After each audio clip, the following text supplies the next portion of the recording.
제2장 16, 17세기 유럽의 예수회 1. 이태리, 포르투갈, 스페인 프랑스는 예수회의 요람이었으나 이태리는 예수회를 수입한 나라로서 우선 기틀을 마련하는 것이 급선무였으며 그 기틀 위에서 차차 발전을 꾀하게 되었다고 베머는 기록하고 있다. 위 저자는 대학과 예수회 전문학교의 증가한 수효에 주목하면서 이르기를 그러나 16, 17세기 이태리 역사는 극도로 혼란스러웠다. 당시 이태리의 상황을 잘 이해하려면 무엇보다도 교회의 실태와 교회법을 잘 알아야 한다. 당시의 교회는 금욕주의와 전도에 대하여 새로운 열의를 가지게 되었으며 다시금 교회를 위하여 경건한 찬송가와 거룩한 송시가 만들어졌고 종교적 이상을 고무시키기 위하여 화가의 붓이나 조각가의 끌이 대거 기용되었다.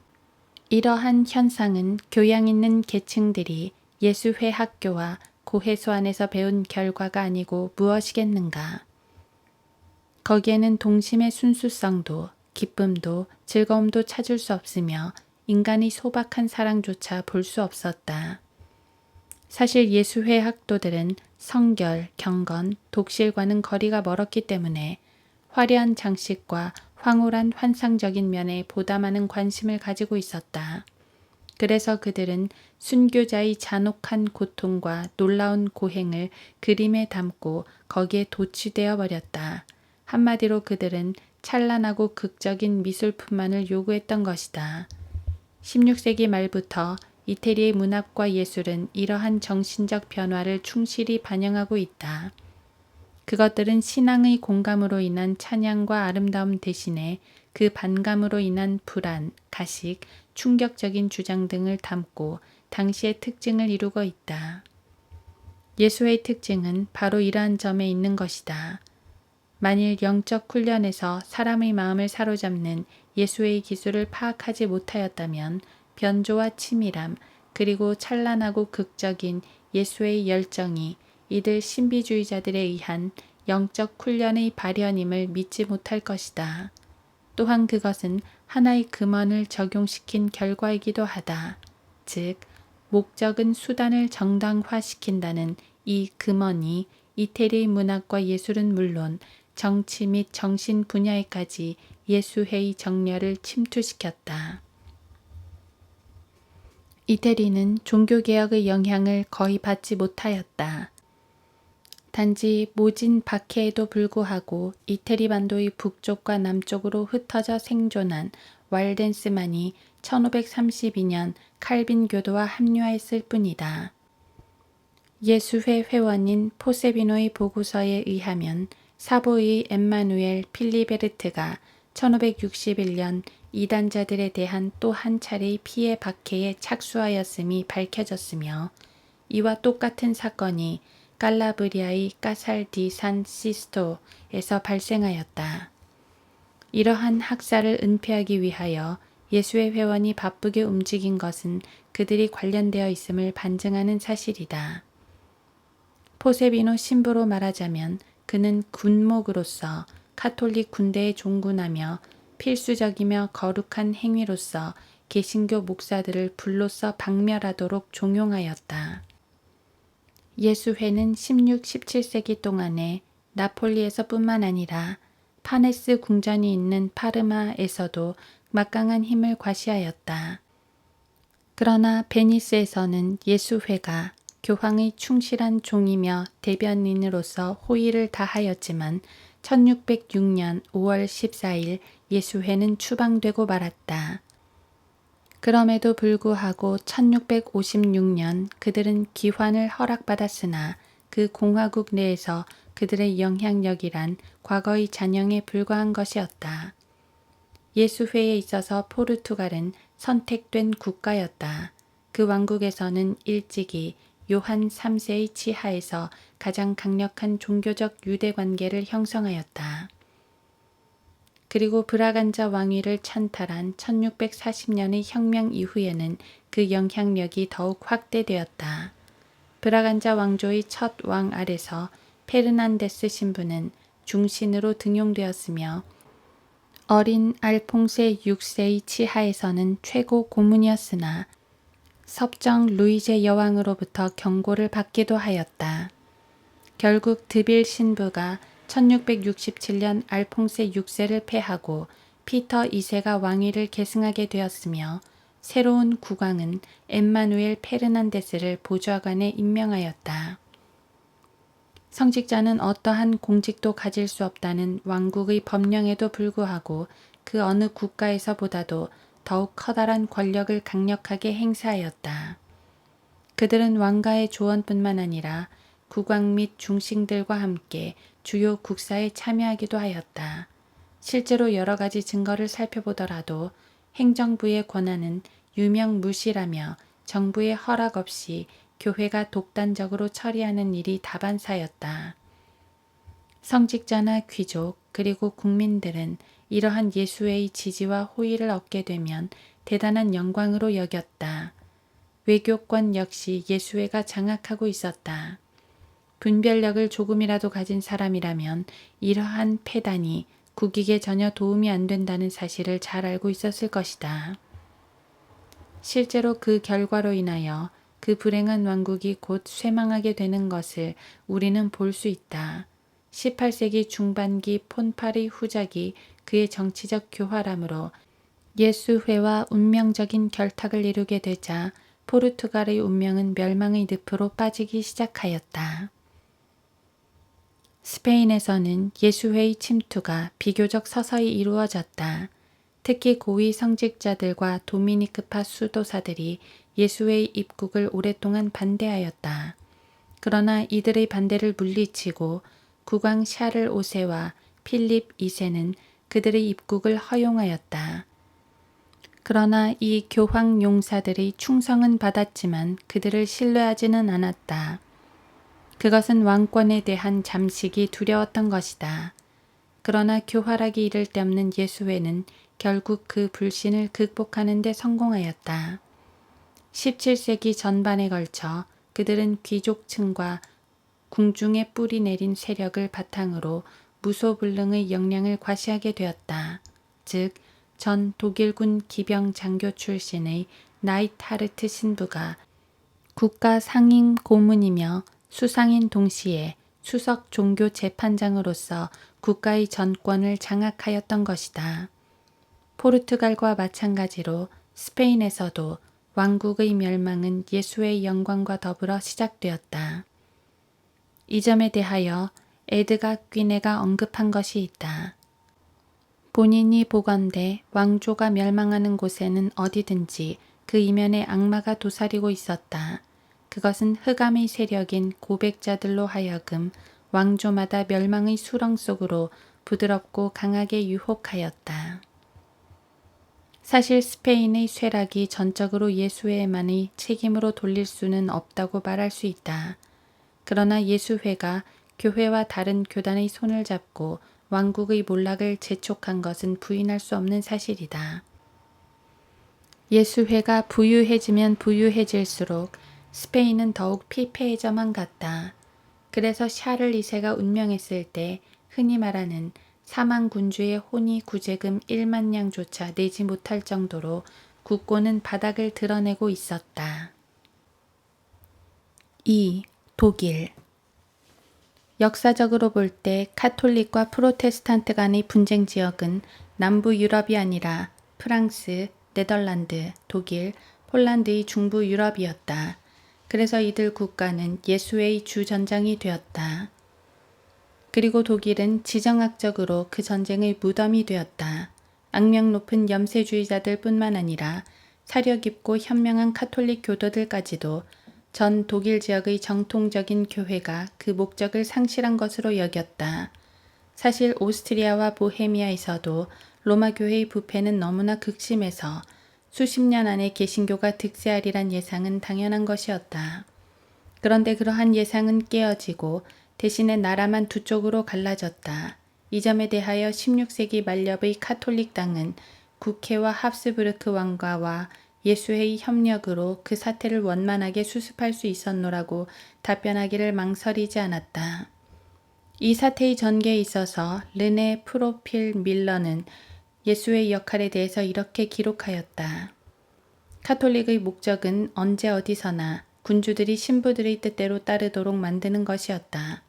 그래서 고해소는 예수회가 지속적으로 그들의 정치적 역량을 공고히 하는 수단으로 효과적인 작용을 하였다. 바바리아의 젊은 공작 알베르트 5세는 독실한 카톨릭 교도의 아들이며 오랜 전통의 카톨릭 도시인 잉골슈타트에서 교육을 받았다. 그는 이단을 효과적으로 척결하기 위해서 예수회를 불러들였다. 1556년 7월 8명의 신부들과 12명의 예수회 회원들이 잉골슈타트에 들어왔다. 바바리아로서는 그것이 새로운 실책의 기점이 되었다. 그래서 군주의 정경과 귀족의 태도는 카톨릭의 계획에 따라 결정되었다. 그러나 이 새로운 물결은 상류층에만 국한되었을 뿐 일반 대중의 지지는 미약한 것이었다. 단지 국가의 무력과 교세의 회복으로 백성들은 다시금 어떠한 이단도 용납하지 않는 순수하고 독실하며 맹신적이기까지 한 카톨릭 교도가 되었다.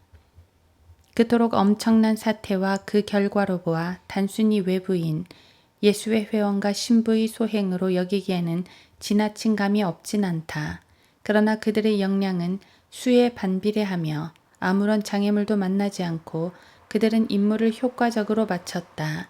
이렇게 로욜라의 사자들은 바바리아를 얻게 되었으며 그 이후로 잉골슈타트는 독일에서 예수회 도시의 완벽한 형태로 되었다. 다음 기록을 읽어보면 신앙의 실체를 파악하게 되며 신부들의 정신 상태를 알 수 있다. 잉골슈타트의 마이어 호퍼 예수회 회원은 그의 설교자의 거울에서 가르치기를 우리가 도둑, 살인자, 화폐 위조범, 반란자들의 죄과를 사형으로 다스리듯이 개신교도를 죽이는 것은 그 무엇보다도 당연한 권리이며 그것으로는 심판을 받지 않는다. 알베르트 5세의 후계자들, 특히 막시밀리안 1세는 알베르트 5세의 사업을 완성하였다. 그러나 알베르트 5세는 이미 자신의 구원을 보장해주는 자신의 의무를 다했던 것이다. 신부들이 바바리아에 도착하자마자 개신교도와 그 추종자들에 대한 정책이 더욱 혹독해졌다. 1563년부터 막시밀리안은 복종을 거부하는 자들을 모두 국외로 추방시켰으며 특히 제 침례 교도들에게는 추호의 관용도 베풀지 않고 쇠사슬로 묶어 익사시키거나 화형시켜버렸다. 그리고 이 모든 것은 아그리꼴라 예수의 회원에 의하여 칭송되었다. 이렇게 되자 박해가 완전히 마무리되기도 전에 모든 개신교도는 사라져버렸다. 1586년 말렵에는 모라비안의 제 침례 교도들이 길라움의 공작으로부터 도망쳐 숨으려고 하였으나 600여 명이 희생되었다. 이러한 예는 수천 명을 헤아리며 추방당한 예도 수백 명은 좋게 넘는다. 그러나 알베르트 5세가 뮌헨시 의회에서 다음과 같이 밝혔다. 혼에 대한 하나님의 은총과 구원이 세속사보다 우위에 있지 않으면 안 된다. 바바리아의 모든 교육은 차차 예수회가 장악하게 되었으며 그곳을 중심으로 독일의 동부, 서부, 북부로 팽창하게 되었다. 1585년부터 예수회 신부들은 쾰른의 베스트팔리아 지구부터 개종시키기 시작하였으며 1586년에는 쾰른 대주교의 임지 노스와 본에도 출현하였고 1587년에는 힐더샤임에 1588년에는 문스터에 대학을 세웠다. 이러한 특별한 학교는 1618년에 이르자 이미 1300여 명의 학도들을 양성하게 되었으며 이들에 의하여 대부분의 서부 독일 지역 카톨릭이 재기하게 되었으며 그것은 오로지 바바리아와 예수회의 합작으로 이루어진 성과였다.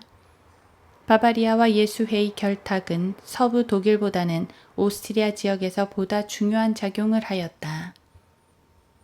황제 페르디난디의 막내 아들 스타이리의 샤를 대공은 1571년 바바리아의 공주와 결혼하였다. 그녀는 그라츠성에 카톨릭 바람을 일으켰으며 뮌헨에서 성공한 예수회 회원들과도 친분을 가졌다. 드디어 그녀의 영향을 받은 샤를은 그의 왕궁에서 이단자를 근절시키기 위한 맹활약을 전개하였으며 1590년 그가 운명할 때 아들 페르디난드를 불러 후계자로서 자신의 사업을 지속적으로 추진하도록 맹세시켰다. 하여튼 페르디난드는 이 사업에 철두철미한 두각을 나타낸 자였다. 5년 동안 그는 잉골슈타트에서 예수회의 교육을 받았으며 때문에 지극히 편협한 사상으로 그가 물려받은 그의 왕국에서 카톨릭의 재건보다 더 숭고한 사업은 없다고 믿었던 자였다. 그로서는 그 사업이 나라의 이익이 되든 손해가 되든 그리 중요한 것이 아니었다. 그는 단언하기를 나는 부정한 나라보다는 황폐한 나라를 다스리겠다. 1617년 페르디난드 대공은 황제에 의하여 보헤미아 국왕으로 임명되었다. 페르디난드의 예수회 고해 신부 필러의 영향으로 인하여 페르디난드 국왕은 즉시 새로운 임지에서 개신교의 근절에 착수하였다. 이것이 전 유럽을 전율케 한 피비린내 나는 종교전쟁의 서막이 되었다. 1618년 프라하에서 개신교도에 대한 불행한 사태의 조짐이 보이자 늙은 황제 마티아스는 처음에 중재로 해결하려 하였으나 예수회의 지시에 복종하는 페르디난드 국왕을 제지할 수가 없었다. 그래서 이 갈등을 평화롭게 해결하려던 마지막 희망도 사라졌다. 동시에 보헤미아 지방은 특별 조치가 취해지고 모든 예수회 회원을 추방시킨다는 포고령이 선포되었다. 그것은 예수회 회원들의 분쟁의 불씨로 작용했기 때문이었다. 곧이어 모라비아와 실레지아에도 같은 조치가 이어졌으며 헝가리의 개신교도들은 예수회 회원 파즈마니의 철권 지배에 반기를 들고 일어섰다. 그러나 노황제 마티아스가 서거하자 페르디난드가 재위를 물려받았으며 화이트 마운틴 전투에서 페르디난드가 승리를 하였다. 예수회 회원들은 페르디난드를 설득하여 반항자들을 가장 혹독한 형벌로 다스리도록 종용하였다. 그래서 개신교도는 말로 다 할 수 없는 끔찍한 방법으로 처형되었다. 그 전쟁이 끝나자 국가의 물질적 피해는 극에 달하였다. 보헤미아의 역사가이며 예수회 회원인 발비누스는 어떻게 그러한 나라에 여전히 주민들이 남아있을 수 있었는지 의아해하였다. 그러나 이들이 받은 정신적 피해는 더욱 엄청난 것이었다. 귀족과 중상층에서 볼 수 있었던 유려한 문화와 그 무엇으로도 대치될 수 없는 풍요로운 국민 문학은 철저하게 파괴되어 버렸고 국민 정신은 상실해 버렸다. 보헤미아인들은 예수회의 활동을 방치하게 되었으며 그들은 체코의 문학을 불태워버렸다. 그리고 그들은 국가의 위대한 성인 존 후스의 이름조차 국민의 가슴 속에서 지워버렸다. 토메크는 이렇게 말하고 있다. 예수회 힘의 절정은 이 나라의 문화적 쇠락과 일치하고 있다. 이 불행한 나라의 각성이 1세기나 더 늦게 된 것은 예수회의 전술 때문이었다. 30년 전쟁의 종결로 독일 개신교도들은 카톨릭 교도들이 누리던 정치적 권리를 평등하게 누릴 수 있는 평화가 이루어졌다. 그러나 예수회는 계속 싸울 것을 강력하게 촉구하였으나 허사였다. 그러나 예수회는 그들의 교육을 받은 황제 레오폴드 1세로부터 자국의 특히 헝가리의 개신교도 박해를 약속받았다. 1671년 근위 기병대의 호의를 받으며 예수회 회원들은 개종 박해에 착수하였다. 이에 헝가리인들은 분연히 일어서서 전쟁에 참가하였다. 그 반란은 프란시스 카코치의 지휘 아래 승리를 쟁취하게 되었으며 승리자들은 모든 지역에서 예수회를 몰아내려고 하였다. 그러나 예수회의 막강한 후원자에 의하여 이 조치는 일단 유보되어 1707년까지 추방이 이루어지지 않았다. 왕자 유진은 헝가리에서의 예수회의 음모와 황실의 실정을 냉혹하게 질책하여 이르기를 오스트리아는 개신교에 대한 박해로 헝가리를 잃었다고 했다. 터키인들의 정신은 예수의 정신보다 훨씬 더 고상하다. 적어도 실제적인 면에서는 그렇다. 예수회 회원들은 인간의 양심뿐 아니라 생사 여탈권까지 장악하려고 들었다. 오스트리아와 바바리아에서 예수회의 지배로 나타난 결과는 국가 발전에 대한 저해와 국민에 대한 조직적인 압제뿐이었다. 한마디로 예수회 활동의 결과라는 것은 종교전쟁으로 인한 깊은 상처, 무력한 정치, 정신의 타락, 도덕의 부패, 인구의 대량 감소와 전 독일의 황폐화 등이다. 3. 스위스. 스위스에서 예수회가 성공적으로 활동한 시기는 17세기 뿐이었다. 그리고 나서 18세기 후반에 몇몇의 연합도시에 의하여 경고를 받은 다음 추방당하고 말았다. 밀라노의 대주교 샤를 브로미는 1578년 루체른에 들어오는 예수회를 환영하였으나 후버가 언급하였듯이 그들의 활동으로 인한 결과를 곧 깨닫게 되었다. 샤를 보로미의 보고서에는 예수회가 종교적이기보다는 정치적인 지도자 아래 있기 때문에 막강한 힘을 자랑하는 그들로서는 필수적인 온유와 겸손마저 결핍되어 있다. 그 경건한 단체가 기본적으로 갖추어야 할 정신마저 상실하고 있으며 왕이건 왕자건 세속적이건 종교적이건 그들의 관심사는 무엇이든 다 지배하려고 하였다. 우리는 그들이 소멸되기를 바란다. 그 당시 프랑스의 유명한 법률 전문가 에티엔 바스귀에는 이렇게 기록하고 있다. 우리 가운데 있는 예수에 대하여 소개를 하게 되면 여러분은 분명 분쟁과 무질서 그리고 혼돈에 대하여 알게 될 것입니다. 예수회에 대한 불평은 어느 나라에서나 동일한 것으로서 스위스 역시 예외는 아니었다. 그래서 예수회는 자기들의 실체를 숨기고 보다 훌륭한 모습으로 위장하며 사악한 행위의 증거는 인멸하려고 노력하였다. 어디든지 뿌리를 내리고자 하여 예수회는 빈부 귀천, 남녀노소를 가리지 않았다. 곧 당국에서도 중요한 사안에 대하여 그들과 논의하게 되었다. 그들이 모든 학교와 대부분의 교회와 고위층 및 영향력 있는 인사들의 고해소를 장악한 지 얼마 안 되어 그들의 현실 참여가 두드러지게 되었다. 사회 각급 교육기관을 돌보고 있는 고해 신부와 변호사 그리고 의회의 의원들과 친분이 두터운 친구로서 그들의 영향력은 나날이 증대되었으며 곧 대중의 주목을 받게 되었다. 루체르네와 프리보크는 예수회의 거점이 되었으며 그곳에서 대부분의 카톨릭 주 정치가 관장되었다. 스위스의 개신교도를 척결하기 위한 외부 세력이나 로마의 사주로 입안된 어떠한 계획도 예수회의 전폭적인 지원을 보장받았다. 1620년 그들은 펠틀린의 카톨릭 교도를 선동하여 개신교 600여 명이나 참살하였다. 그리고 이처럼 천인 공로할 만행을 저지른 모든 자들은 교황은 면죄시켜버렸다. 1656년 그들이 회원 간의 신앙 노선 차이로 전쟁이 발발하였으며 곧이어 새로운 종교전쟁이 또다시 예수회에 의하여 시작되었다. 1712년 에로우에서 평화회담을 열었다. 루체르네와 우리에서는 평화안을 수락하였으나 로마의 밀명을 받은 예수회 회원들은 사태를 역전시키려고 온갖 노력을 다하였다.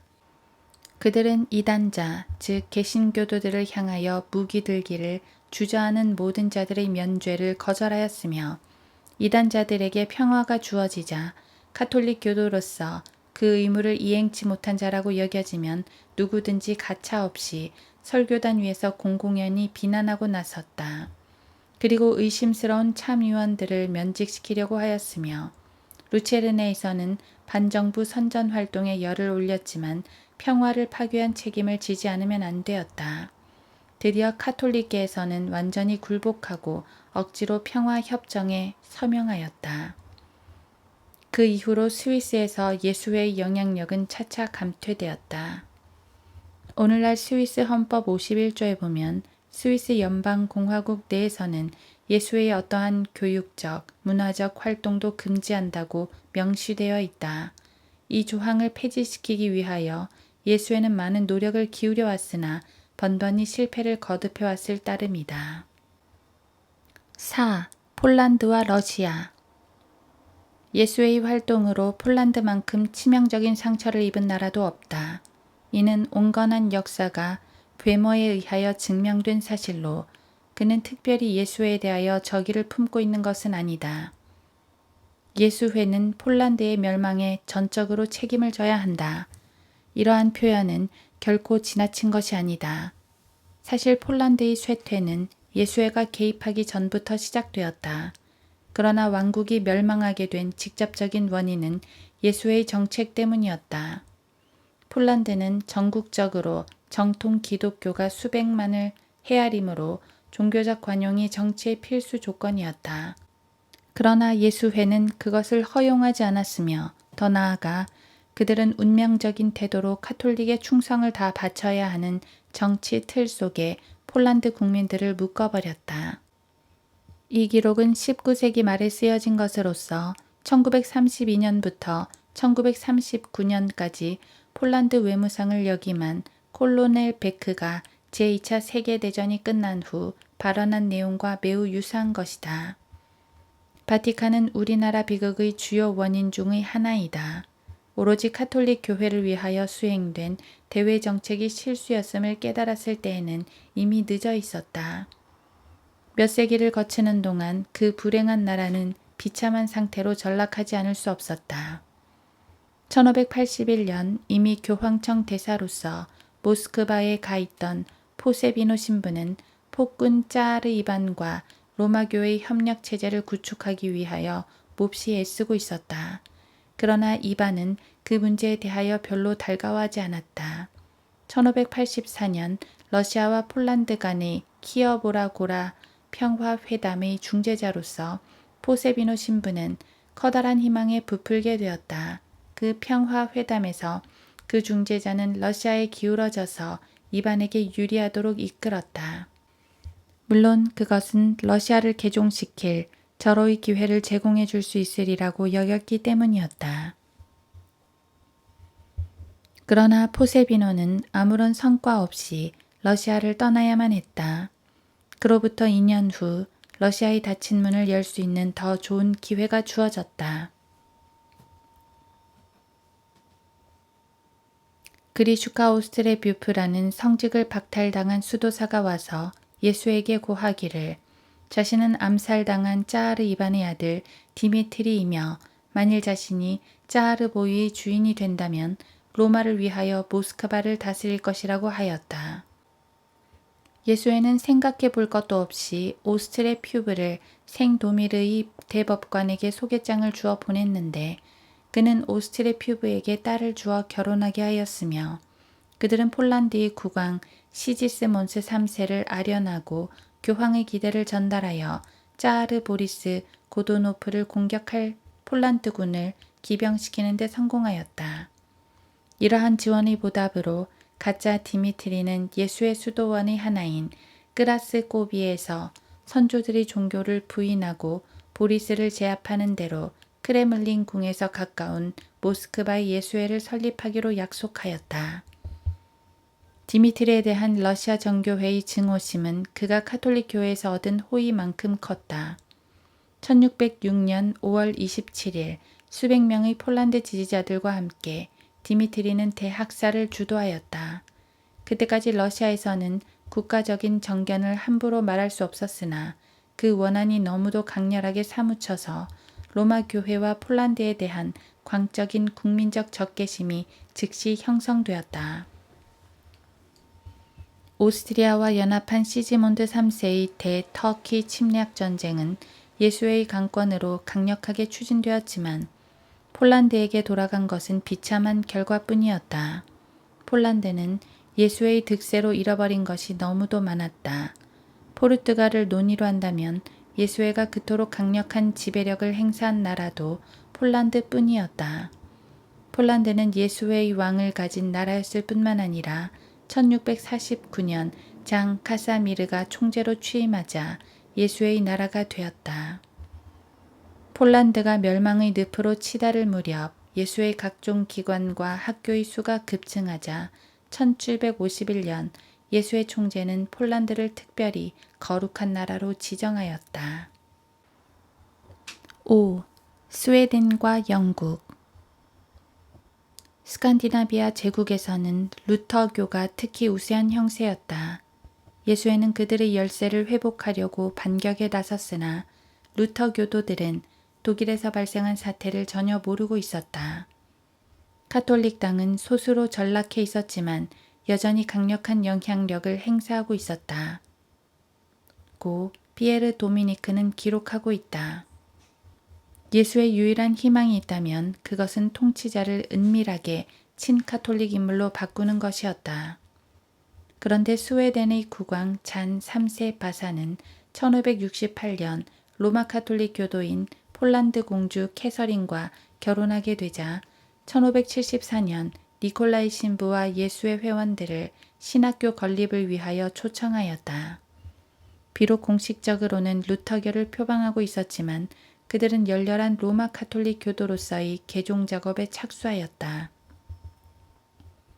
그때 잔 3세의 개종을 맡은 자가 영리한 포세비노였다. 그는 후일 폴란드의 국왕 시지몬드 3세가 된 잔 3세의 아들 시지몬드의 교육을 돌보았다. 그러나 스웨덴 국왕은 교황청 및 성찬식에 자국어 사용 등을 요구하고 나섰던 것이다. 그러나 막다른 골목에서 그 협상이 타결되긴 하였으나 캐서린 여왕이 죽고 국왕이 루터파 스웨덴 여성과 재혼하게 되자 예수회는 스웨덴을 떠나지 않으면 안 되었다. 그로부터 50년이 지난 후 예수회는 또다시 스웨덴에서 하나의 전기를 맡게 되었다. 바사 왕가의 마지막 국왕인 구스타프 아돌프의 딸 크리스틴 여왕은 이태리 귀족으로 신분을 위장하여 스톡홀름에 들어온 여행 중인 2명의 예수회 교수들의 설교로 개종되었다. 그러나 그녀는 개종으로 인한 갈등을 없애기 위하여 1654년 6월 24일 왕위를 포기하였다. 한편 영국에서는 모든 상황이 예수에게 유리하게 전개되고 있었다. 그래서 적어도 한동안은 이 나라를 교황의 권위 아래 둘 수 있다는 희망을 가지게 되었다. 1558년 엘리자베스 여왕이 보위에 올랐을 때 아일랜드는 완전한 카톨릭 국가였으며 영국은 전 국민의 반수가 카톨릭 교도였다. 1542년 이미 교황의 밀명을 받은 살메론과 브로에가 아일랜드의 정세를 파악하기 위하여 파견된 적이 있었다. 영국과 아일랜드 그리고 스코틀랜드에 지속적인 선교를 하기 위하여 예수의 감독 아래 카톨릭 신학교가 두아이 퐁따 무송 그리고 로마에 설립되었다. 그리고 스페인 국왕 필립 2세의 동의 아래 로마 교황청에서는 엘리자베스 여왕을 제거하고 카톨릭 교도인 메리 스튜어트를 등극시키려고 계획하였다. 그러나 로마의 사주로 일어난 아일랜드의 반란은 진압되었다. 1580년 영국에 상륙한 예수의 회원들은 사우스워크의 카톨릭 교세를 크게 확장하는 데 성공하였다. 그들은 다양하고 교묘한 전술로 전국적인 활동을 벌였다. 밤에는 고해를 듣고 낮에는 설교를 하며 성찬식을 베풀었다. 그런데 그들은 갑자기 영국에서 나타났던 것과 마찬가지로 신비롭게 사라졌다. 그것은 엘리자베스 여왕이 그들을 추방했기 때문이었다. H. 호머. 그들은 영국 성교회와 여왕에 대한 악성 팜플렛을 비밀리에 제작 살포하였다. 그들 중의 한 사람으로 체포된 챔피언 신부는 최고의 국가 반란죄로 재판을 받고 교수형에 처해졌다. 그들은 자신들의 목적을 이루기 위해서 스코틀랜드의 국왕 제임스를 끌어들여 에딘버러에서 모종의 음모를 꾸몄다. 그러나 그 결과로 1587년 메리 스튜어트가 처형되었을 뿐이었다. 그러자 이번에는 스페인이 무적 함대를 앞세워 침공해 왔다. 이에 영국의 왕정은 한동안 불안해졌다. 그러나 영국은 엘리자베스 여왕을 중심으로 성스러운 단결을 이룩하여 그 위기를 극복하였다. 그러나 예수회는 자신들의 계획을 포기하지 않았다. 영국에 대한 예수의 비밀 선교를 지속적으로 속행하기 위하여 가네트 신부의 책임 아래 발라돌리드, 세빌리아, 마드리드, 리스본에서 영국인 사제들을 교육시켰다. 그러나 엘리자베스 여왕의 계승자인 제임스 1세에 대한 폭파 음모 사건에 연루되어 가네트 신부 또한 캠피온 신부처럼 유죄 판결을 받고 교수행에 처해졌다. 찰스 1세의 왕정에서 크롬웰의 공화 정치로 바뀌자 다른 예수의 회원들도 그들의 음모에 대한 대가를 생명으로 치러야 했다. 그 후 왕정이 복구되고 찰스 2세와 루이 14세가 도버에서 카톨릭의 부흥을 약속한 미략으로 예수회는 승리를 확신하였다. 국민들은 처음에 그러한 내막을 전혀 몰랐다. 그러나 다소나마 사실이 밝혀지자 감당 못할 소요가 전국적으로 일어났다. 로욜라의 망명과 예수의 음모 앞에 전 영국은 전율을 금할 수가 없었던 것이다. 궁전에서 그들끼리 나눈 밀담은 통치자에 대한 백성들의 분노를 사게 되었다. 또다시 바다 건너로 망명을 원하지 않았던 찰스 2세는 왕위를 계속 유지하기 위하여 타이번에서 국가위해죄로 5명의 신부들을 교수형으로 처형하였다. 이것으로 예수회의 목적이 수정되지는 않았으나 찰스 2세는 언제라도 그들과 절연할 태도로 매사에 지나칠 정도로 냉정하고 신중하게 대처하였다. 이제 예수회는 제임스 2세에게 기대를 걸었다. 사실 제임스 2세는 그 옛날 메리 튜터의 사건을 들추어냈다. 그러나 그는 보다 온건한 방법으로 처리하며 영국을 개종시키고자 영국 내 예수회 설립을 추진하였다. 우선 400명의 학도들이 거주할 장소로 사보이 궁전이 즉시 마련되었으며 예수회는 그 궁전을 곧 인수하였다. 이러한 결연이 마침내 1688년 반란의 주 원인으로 작용하였다. 당시 영국의 카톨릭 교도 1명당 20명의 개신교도 비율로는 아무리 예수회라도 그러한 물결을 막기에는 과부적이었다. 결국 제임스 2세는 폐위되고 모든 예수회 회원들은 투옥되거나 추방되고 말았다. 한동안 예수회에서는 비밀 요원을 이용하여 그들의 사업을 재개하려 하였으나 쓸데없는 수작이 되어버렸으며 명분조차 상실되고 말았다. 6. 프랑스. 예수회가 프랑스에서 자생적으로 조직된 것은 1551년이었다. 그것은 몽마르트의 생드니 성당이 건립된 지 17년 만이었다. 실제로 그들은 종교개혁의 적이었으며 프랑스 국민의 7분의 1가량을 개종시키는 데 성공하였다. 그러나 프랑스인들은 교황에게 지나치게 충실한 이 용사들을 믿지 않았다. 그래서 프랑스에 대한 예수의 활동은 초기에는 서서히 이루어졌다. 그리고 다른 모든 나라에서와 마찬가지로 예수회는 처음 왕족들 가운데 스며들었으며 그 다음 상류사회에 침투하였다. 그러나 파리의 국회의원, 대학 교수, 심지어 성직자들까지도 그들에게 적의를 품고 있었다. 그것은 예수회가 파리의 대학을 처음 설립할 때 그대로 나타났다. 프랑스의 종교윤리를 보호하기 위하여 신학대학부에서는 1554년 12월 1일 다음과 같은 사실을 발표하였다. 예수회는 신앙에 있어서 대단히 위험스러운 존재이다. 그들은 교회의 평화를 파괴하는 적이며 수도원 체제의 치명적인 독소로 작용할 것이고 교화보다는 파멸로 이끌어갈 것이다. 그럼에도 불구하고 예수의 신부들은 오베르뉴의 한 모퉁이인 빌롱에 신학교를 설립하였다. 여기서 예수회는 프랑스 남부지방의 종교개혁에 대하여 조직적인 대응 방안을 모색하였으며 트렌트 종교회의의 그 유명한 변증가 라네즈는 포아시 토론에서 2가지 교리의 지지를 얻으려는 불행한 시도를 하였다. 처음 여러 대학교의 반대 가운데서도 예수회가 클레드몽 대학을 파리에 설립할 수 있었던 것은 메디치가의 캐서린 태후 덕분이었다. 구드로라마, 일반적 정의를 따르기로 약속한 예수의 양보로 성직자와 국회의원들의 반대는 다소 누그러졌지만 학계에서는 에티엔드 바스귀에 등이 국왕께 불충하고 프랑스를 매국하려는 자들의 실체를 알리기 위하여 오랫동안 끈질기고 집요하게 싸웠으며 학계의 주장이 사실로 증명되기까지는 그리 오래 걸리지 않았다.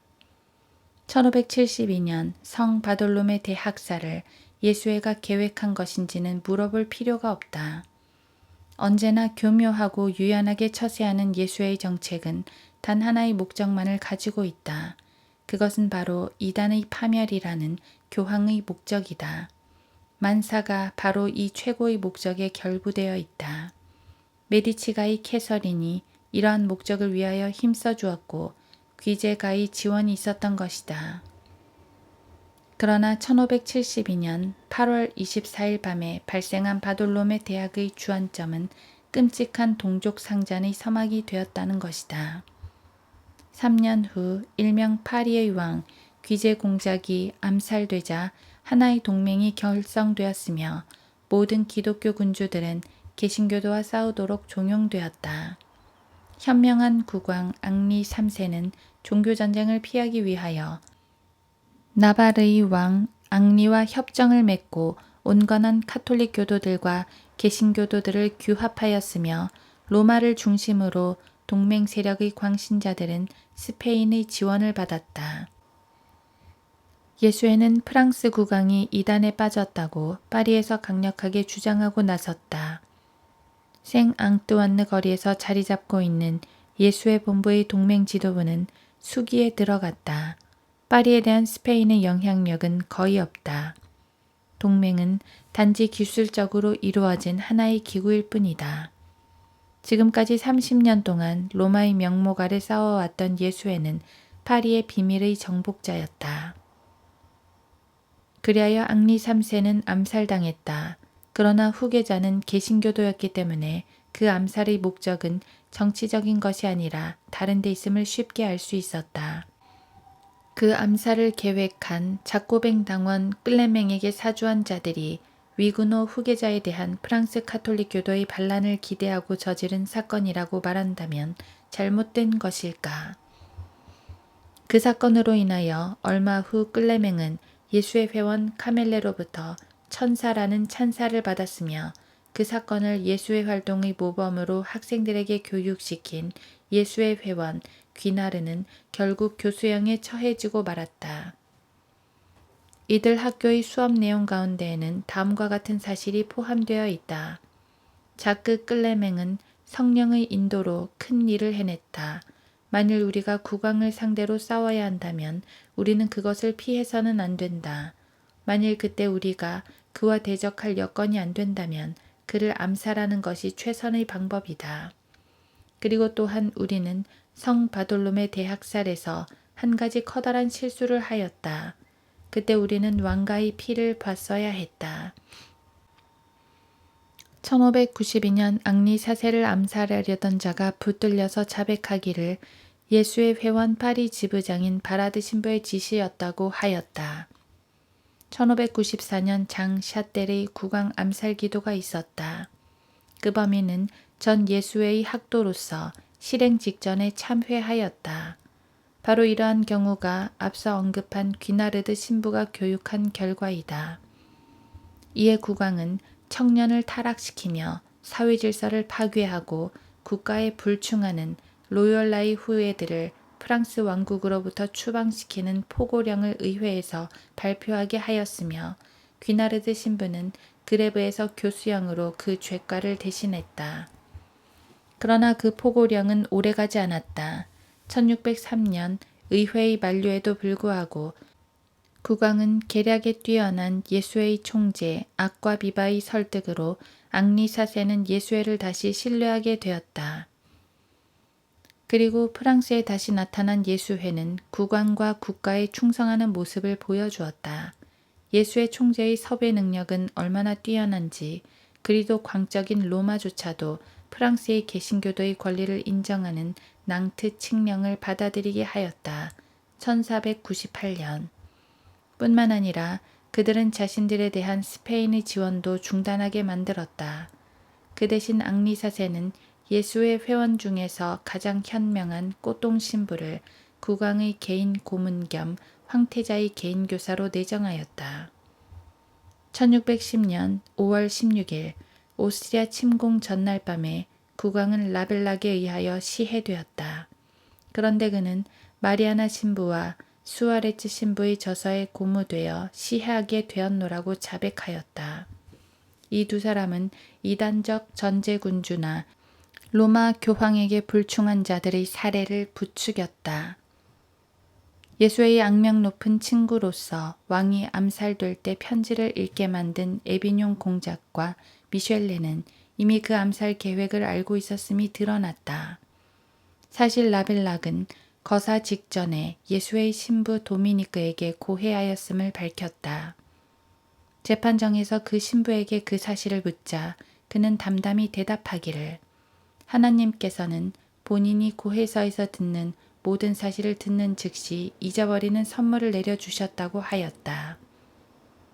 그의 반대자들은 그의 귀에는 손뭉치가 틀어박혀 있다고 말하곤 했다. 의회에서 라벨락이 하나의 도구로 전락하게 만든 마리아나의 저서를 불태우도록 집행인에게 명령을 내렸다. 다행히도 악과비바 총재는 무사하였다. 이 위대한 총재는 다시 한번 그의 기질을 멋지게 발휘하였다. 그는 폭군 살해의 정당성을 매우 강한 어조로 비난하고 나섰던 것이다. 예수에는 언제나 자기들의 모든 신조를 적당하게 표현하는 저술자가 있었으며 아울러 언제든지 필요하다면 정의의 가면으로 이용할 만한 위대한 정치인들을 포섭해 놓고 있었다. 이때는 꽃동 신부 덕분에 그 정치적인 폭풍 가운데에서도 건재할 수 있었다. 뿐만 아니라 예수의 회원의 수와 그 지지자들이 급속히 늘어났다. 그러나 루이 13세가 등극하고 리셀리에가 국가 업무를 관장하게 되었다. 그 추기경은 어느 누구도 그의 정책에 반대하는 것을 용납하지 않았다. 국왕의 개인 고문인 예수의 회원 꽃생조차도 리셀리웨의 특명에 따라서 반국가 사범으로 르네 형무소에 수감되기도 하였다. 이러한 상황은 대단히 긍정적인 결과를 가져왔다. 즉 예수회가 계속 프랑스에 존속하기 위하여 영향력 있는 장관들과 가능한 한 최대의 협력을 아끼지 않았다. 이 점에 대하여 베머는 이렇게 기록하고 있다. 필리페 르벨 이후 프랑스 정부가 보여준 교회에 대한 무성의한 태도는 교회와 국가 간의 갈등 해소에 최대의 정책이 되었다. 이러한 예수회가 더없이 좋은 전기를 맞이하게 되었다. 그것은 루이 14세의 등극이었다. 당시 예수의 고해 신부들의 포용성은 법정에서뿐만 아니라 일반인들 사이에서도 광범위하게 적용되었으며 특히 성실과는 거리가 멀고 사교적이었던 국왕에게 극히 환영받을 만한 것이 되었다. 그러나 그것은 죄인들의 참회를 유도하기 위하여 그렇게 관대했던 것은 아니었다.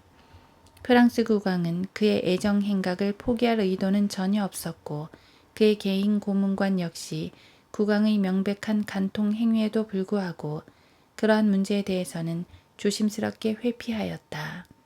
그러자 모든 왕족들이 예수의 회원인 국왕의 개인 고문관과 가깝게 되었으며 귀족들 사이에서 예수의 영향력은 점차 확대되었다. 파리의 성직자들은 그 유명한 예수의 궤변가들의 도덕성이 결여된 저서를 공박하고 나섰다. 그러나 아무런 소득이 없었다. 당시의 커다란 신학적 논쟁에 파스칼이 개입하여 얀 센파를 지지하고 나섰으나 쓸데없는 일이 되었다. 단지 그는 그의 지방 소식에서 세속적인 예수의 실상을 폭로하여 영원한 조속거리로 만들어버렸다. 그럼에도 불구하고 예수회가 장악한 궁중의 지위는 그들의 승리를 보장해 주었으며 그 앞에 왕당파는 무릎을 꿇지 않을 수 없었다. 그리하여 예수회는 로마에게 또 하나의 커다란 승리를 안겨주게 되었다. 물론 그 결과는 프랑스 왕국의 막대한 손실뿐이었다. 그들이 종교계의 평화를 받아들인 것은 낭트 칙령에 의한 어쩔 수 없는 후퇴였지만 그렇다고 프랑스 개신교도에 대한 박해를 포기한 것이 아니라는 점은 두말할 필요도 없다. 루이 14세가 점점 늙어가며 편협해지고 고집스러워지며 드 맹떼농 마담과 그의 개인 고문관인 라세즈 신부에게 크게 의존하자 그들은 개신교도에 대한 박해를 재개하도록 국왕을 설득하기 시작하였다. 마침내 1685년 10월 17일 국왕 루이 14세는 카톨릭 교리를 반대하는 자들을 제거하기 위한 낭트 칙령의 철회안을 승인하였다. 곧이어 개종의 속도가 빨라졌으며 그 유명한 드라곤 네이트가 시작되었다. 드라곤 네이트는 루이 14세가 용기병을 개신교도 거주지에 주둔시키고 그 무력으로 무차별 박해한 사건이다. 그 무서운 이름 그대로 불과 쇠사슬이 난무하는 가운데 개종을 위한 모든 후속 조치가 이어졌다. 그 광신자들이 즐거워하는 동안 개신교도들은 한꺼번에 프랑스에서 도망쳤다. 마샬 보방에 의하면 그 사건으로 인하여 프랑스는 40만의 인구와 6천만 프랑의 손실을 집계하고 있으나 제조업자, 상인, 선주, 숭명공 등의 인적 자원과 그들의 재산이 유출되었음을 감안할 때 프랑스의 손실은 엄청난 것이었다. 1685년 10월 17일은 예수에게 승리를 안겨준 날이었다. 125년 동안이나 끌어온 예수의 활동의 대가였던 것이다. 뿐만 아니라 프랑스 또한 예수의 승리에 대한 비싼 대가를 치러야 했다. 프랑스의 급격한 인구 감소와 국가 발전의 퇴조는 예수회가 승리한 결과이다. 이어 치유할 수 없는 정신적 빈곤 상태가 예수의 교육 활동에 의하여 계속되었다. 이것이 바로 프랑스가 겪은 고통이었으며 후일 예수회는 그 대가를 비싸게 치루어야 했다. 18세기가 되자 프랑스에서 뿐만 아니라 유럽의 모든 나라에서 로욜라의 후예들이 다시 한번 추방되었다. 그래도 이들 교황의 친위대는 그들의 허황된 백일몽에서 깨어나지 못하였다.